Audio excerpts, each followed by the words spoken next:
Alright, thank you.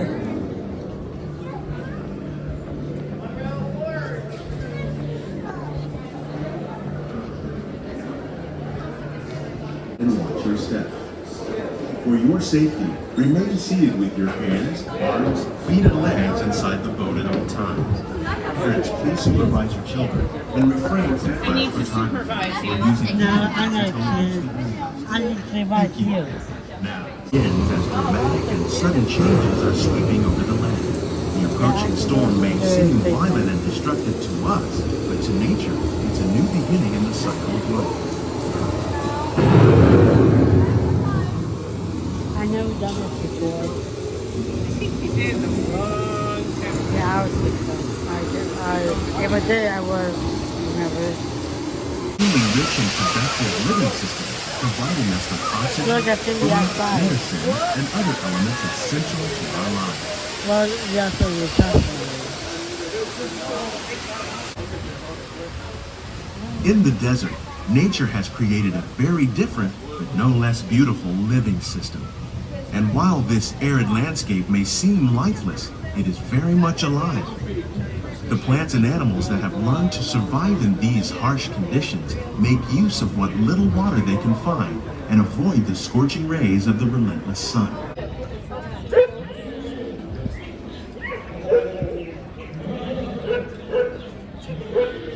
Of all the forces at work on the land,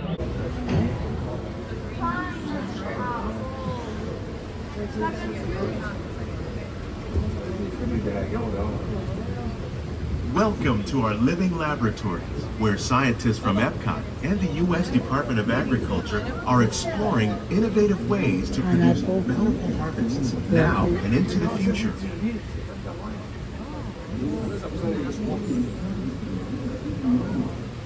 The tropics are home to the greatest diversity of plants on the planet.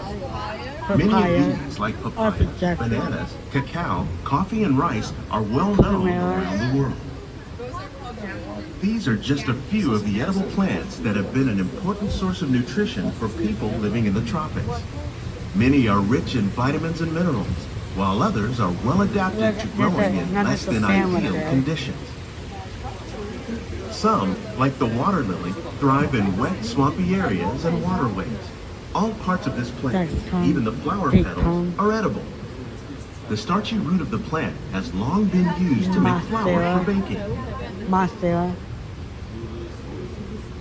Leaf pepper. One day, many of these lesser-known tropical plants may be as important as the bananas growing on both sides of the boat.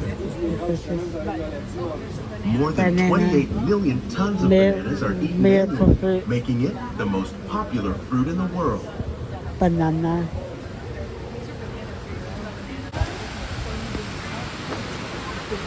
When we mention farming, you probably don't think of fish, but fish farming, or aquaculture, accounts for nearly half of all the seafood consumed globally.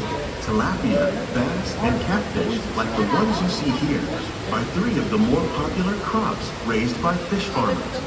The sustainable system we're using here recycles the water in the tanks. As a result, we're able to save millions of gallons each year.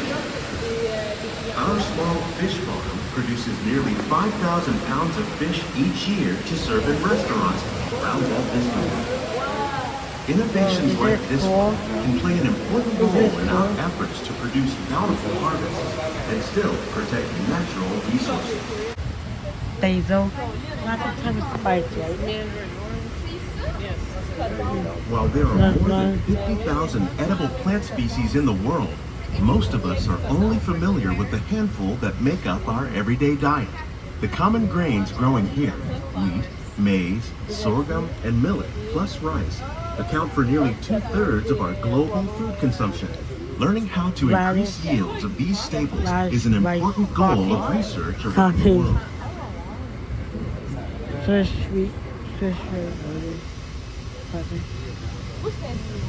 These plants are definitely on their way up.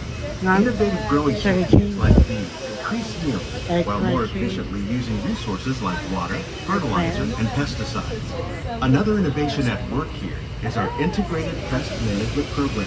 By populating our greenhouses with beneficial insects that prey on harmful pests like aphids and flies, we are significantly reducing our reliance on conventional pesticides. We're growing these crops using our nutrient film system. This technique precisely controls and recycles water and nutrients. With it, we can produce over 27,000 heads of lettuce a year in this one small area. That is nice. Melon.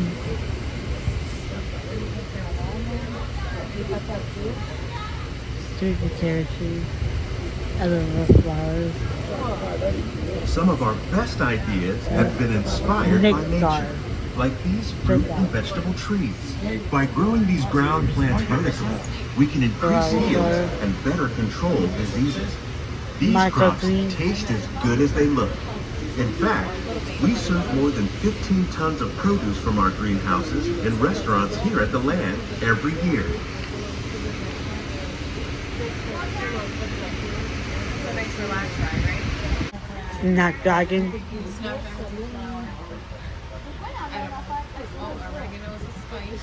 Oregano. The future of agriculture may include innovative ideas like this vertical growing system.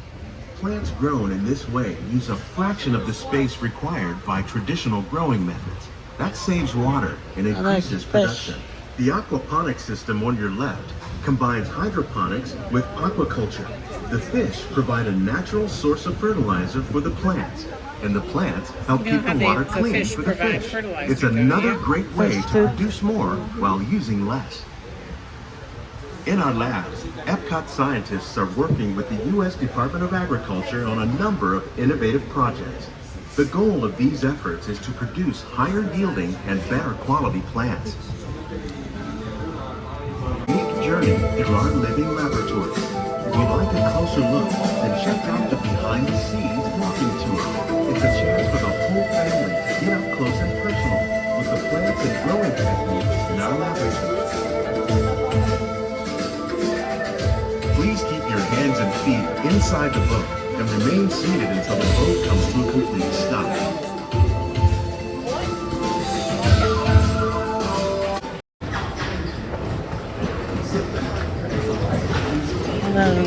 Please gather all your personal belongings. Lower your head and watch your step as you exit. You okay, Mom? You okay?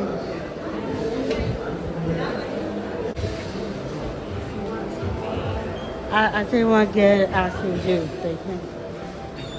I said what good after we do treatment.